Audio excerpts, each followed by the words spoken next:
So, Imogen, my very first interview with an author on Zoom. Isn't that lovely what the lockdown can bring to us?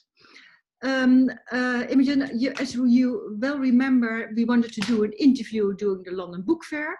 London Book Fair did not take place. And now we're going to do the interview on Zoom.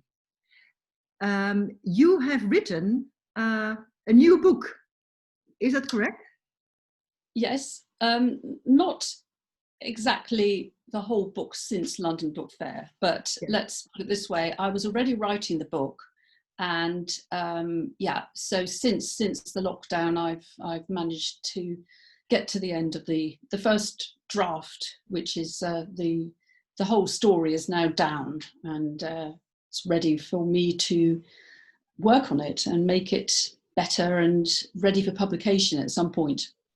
Right, wonderful. You know, I'm really looking forward to it because your first two books, which is The Hidden Village, published 3 years ago, almost on the day 3 years ago. And then after that we had Hidden in the Shadows, published in 2019. So you are a very, very prolific writer. Do you realize that, Imogen? Yeah, I guess so, because when I wrote The Hidden Village, which, as you say, was 3 years ago in May, and that was when it was published, I didn't actually think about writing any other books at that time. I mean, I have written other books anyway, but I didn't have a plan in mind. And it was only after the book had been out for maybe about 6-9 months, and it was really riding high in the Amazon charts. I'm sure you remember. It was unbelievable, really, in many ways, and particularly on the US market, which was a fantastic surprise for me. It wasn't to you, I know, because you always said to me, "Oh, I think that the US market's going to be the big one for you," and I said, "Well, I'm based in the UK. They don't know me." Yeah. And so anyway, I trusted you to in that respect. And yes, it started to get lots of reviews, and it was very interesting to read the reviews because lots of people were saying they wanted to know what happened next. Yes. And they asked about certain characters. They said, "Well, what happened to such and such a person? I mean, what did they do after the end of The Hidden Village?" So it was really on the basis of that I thought about doing another book. And it seemed a logical thing to do a sequel. Yes. And so Hidden in the Village is a sequel, but it's not a sequel in the traditional sense of exactly the same main characters moving through the story in the second book. I've taken characters from the first book who were perhaps secondary importance, and they now come into their own in Hidden in the Shadows. So yes, it is a sequel, and so the two books fit side by side. Yeah, so basically the common denominator is World War II stories. Yes, that you have covered. Yes, and set in Holland, in the Netherlands. That was particularly important for me because I know the area very, very well. I know the country very well because it's a place which I've visited and do visit a lot. And also my mother was Dutch, so I had a lot of stories from her when I was growing up about World War II. And she was a young woman during World War II, and she told me and the rest of the family the most extraordinary stories about her survival, actually, because she lived through what was called the Hunger Winter, which was 1944 to 1945. And it was a terrible time. They'd had nearly 5 years of German occupation at that stage. And there was very little left to eat. So, she literally had to go out and find whatever food she could for herself and her parents. So those stories really, I suppose, stayed with me. And certainly I feel that more of those stories came through in the second book, Hidden in the Shadows, because the timeline is The Hidden Village was set from 1943 to 1944, and then Hidden in the Shadows was taken from the end of that period, so 1944, then going through that terrible time, that terrible hunger winter through into 1945. Yeah. Imogen, can you tell us a little bit about what your next story is about?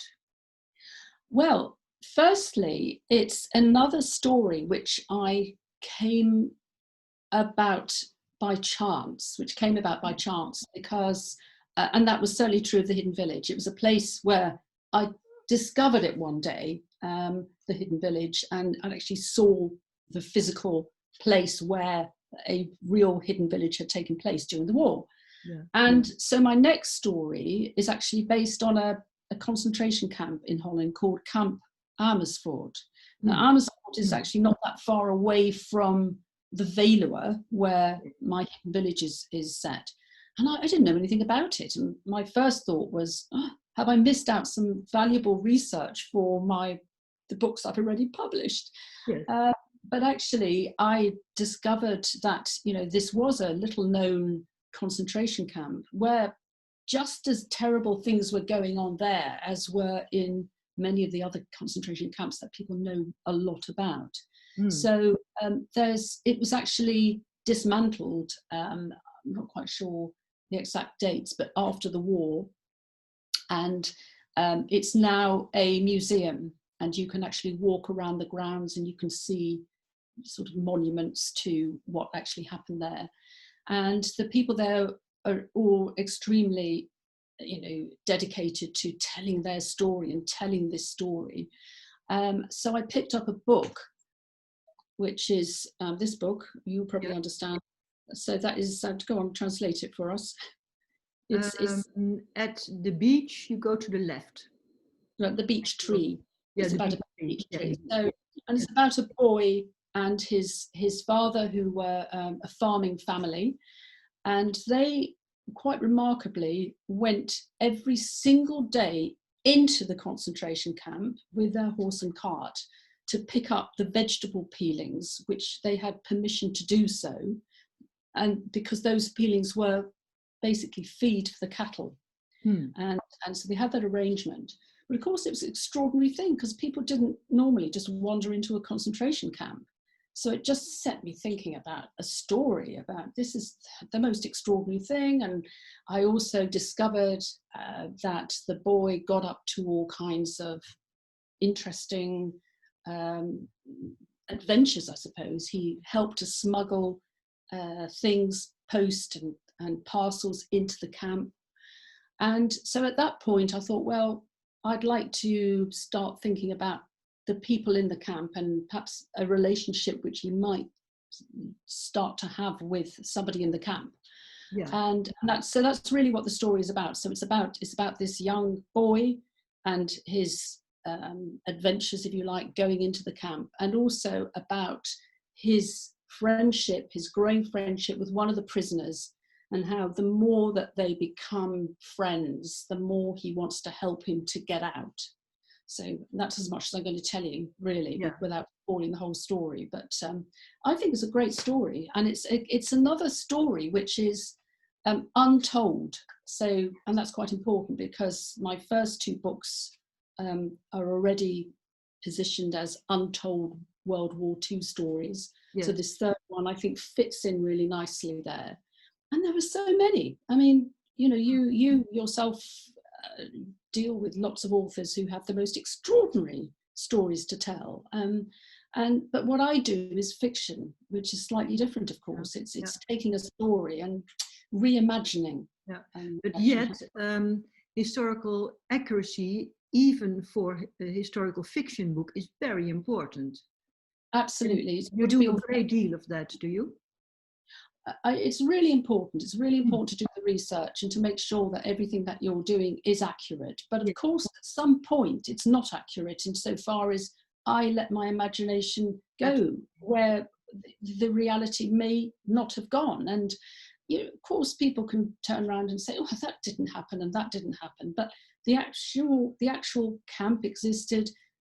This family existed, what they did existed. And that to me was important, because it would be easy for somebody to say, I can't believe that happened. They would never have allowed a boy to go in on his own on a horse and cart. But they did. And that's why I think it's such a great story. Yeah. Most fascinating, Imogen. I very much look forward to reading it. I haven't read a letter of it yet, so I look forward to doing that. But this is only the first draft, is it? So you will probably work a bit. Yeah, and yes, and I've recently come across some extra new research, which is quite exciting, because it means I've got a little bit more depth, if you like, that I can add to the book. Because when you haven't got very much information to go on, it's sometimes quite difficult to imagine if you haven't been there, you haven't lived through these circumstances. But I'm starting to get more information on that, so I'm hoping to sort of make that part of the book as well. So watch the space. Wonderful, wonderful. And you're coming over in November to Holland, so that's probably when you are going to do some more research in situ. Yes. Yes, I mean, or let's see what happens. I mean, I'm hoping that maybe even the book may be ready by then. I mean, I've had 2 visits to the camp already, on 2 separate occasions. I've been round with a Dutch tour guide, which was very interesting, because I've got a good knowledge of Dutch, but I don't speak Dutch, so it was quite hard work making my notes in English as they were speaking Dutch to me. But I learned so much on that occasion, so that I was really grateful that I was able to do that. Gee, good. Okay, Imogen, that's it for now. Thank you very much for the interview, and I'm sure that we will chat further on book 3 of Untold WW2 Stories. Thank you very much indeed. Okay. Well, thank you, Liesbeth. Okay. Thank you. Bye. Bye.